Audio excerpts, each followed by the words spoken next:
नमस्कार दोस्तों, स्वागत है आपका मार्कंडेय पुराण में। आज हम देखेंगे 10वां अध्याय शुंभवत। तो आइए दोस्तों शुरू करते हैं। ध्यान करते हैं। मैं मस्तक पर अर्धचंद्र धारण करने वाली शिव शक्ति स्वरूपा भगवती कामेश्वरी का हृदय में चिंतन करता हूँ। वे तपाए हुए स्वर्ण के समान सुंदर है। सूर्य, चंद्रमा और अग्नि ये ही तीन उनके नेत्र हैं तथा वे अपने मनोहर हाथों में धनुष, बाण, अंकुश, पास और शूल धारण किए हुए हैं।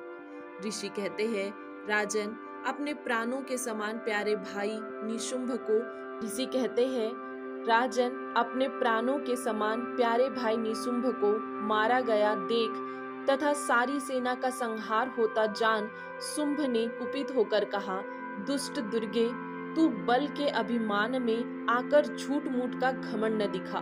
तू बड़ी मानिनी बनी हुई है, किंतु दूसरी स्त्रियों के बल का सहारा लेकर लड़ती है। देवी बोली, ओ दुष्ट, मैं अकेली ही हूँ। इस संसार में मेरे सिवा दूसरा कौन है? देख, ये मेरी ही विभूतियां है, अतः मुझ में ही प्रवेश कर रही है। तदंतर ब्रह्मानी आदि समस्त देवियां अंबिका देवी के शरीर में लीन हो गई। उस समय केवल अंबिका देवी ही रह गई। ऋषि कहते हैं, तदंतर देवी और शुंभ दोनों में सब देवताओं तथा दानवों के देखते देखते भयंकर युद्ध छिड़ गया। बाणों की वर्षा तथा तीखे शस्त्रों एवं दारुण अस्त्रों के प्रहार के कारण उन दोनों का युद्ध सब लोगों के लिए बड़ा भयानक प्रतीत हुआ।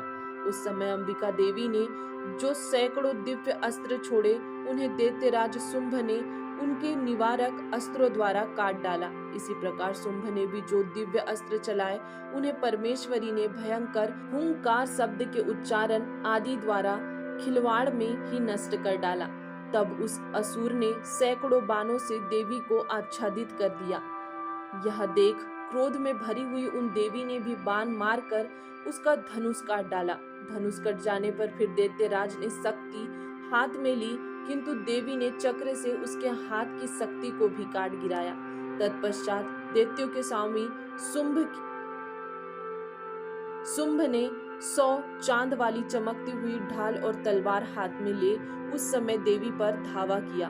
उसके आते ही चंडिका ने अपने धनुष से छोड़े हुए तीखे बाणों द्वारा उसकी सूर्य किरणों के समान उज्जवल ढाल और तलवारों को तुरंत काट दिया।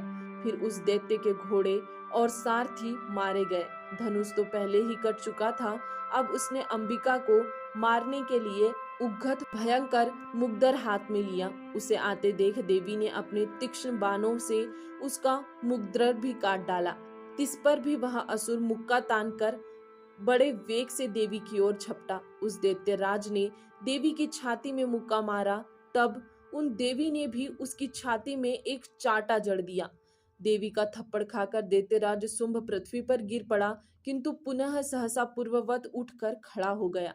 फिर वह उछला और देवी को ऊपर ले जाकर आकाश में खड़ा हो गया। तब चंडिका आकाश में भी बिना किसी आधार के ही शुंभ के साथ युद्ध करने लगी। उस समय दैत्य और चंडिका का आकाश में एक दूसरे से लड़ने लगे। उनका यह युद्ध पहले सिद्ध और मुनियों को विस्मय में डालने वाला हुआ। फिर अंबिका ने शुंभ के हाथ बहुत देर तक युद्ध करने के पश्चात उसे उठाकर घुमाया और पृथ्वी पर पटक दिया।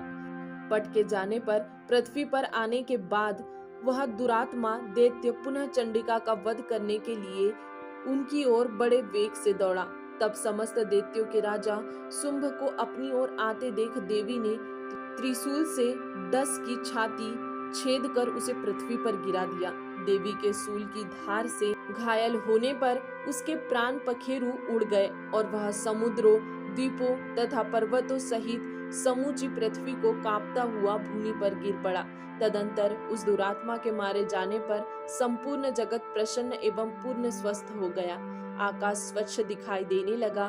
पहले जो उत्पात सूचक मेघ और उल्कापात होते थे, वे सब शांत हो गए तथा उस दैत्य के मारे जाने पर नदियां भी ठीक मार्ग से बहने लगी। उस समय शुंभ की मृत्यु के बाद संपूर्ण देवताओं का हृदय हर्ष से भर गया और गंधर्वगण मधुर गीत गाने लगे।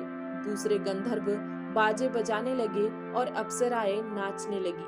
पवित्र वायु बहने लगी, सूर्य की प्रभा उत्तम हो गई, अग्निशाला की बुझी हुई आग अपने आप प्रज्वलित हो उठी तथा संपूर्ण दिशाओं के भयंकर शब्द शांत हो गए।